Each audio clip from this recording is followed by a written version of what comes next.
With the new trifecta of National, New Zealand First and ACT, there's a number of policies that affect your wallet. So the most obvious one is the income tax reductions under National. So there, what National are doing is they are increasing tax credits like the independent earner tax credit, family boost for families, working for families, and they're increasing the tax brackets. So you've got to earn more money to be on the higher tax rate.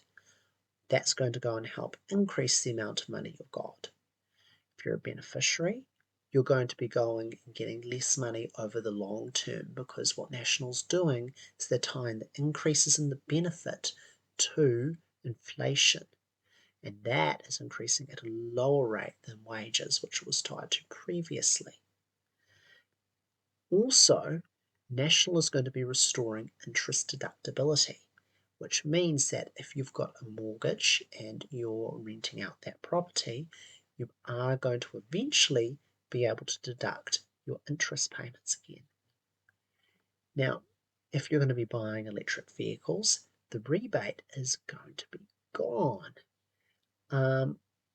So that's another change there, which is important. If you're in Auckland, the regional fuel tax, that's going.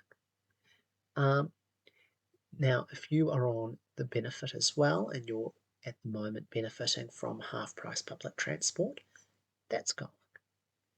There's a few other changes as well, which are, let's just say, they're significant, but these are the biggest ones.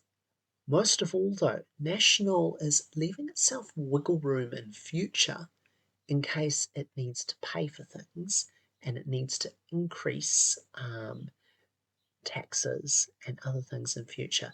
There is a little bit more slipperiness in the language now than what was present before the election. So watch the space if things start to get expensive, because it looks like that we might not have the straight tax reductions that it sounded like we were going to go and get before the election.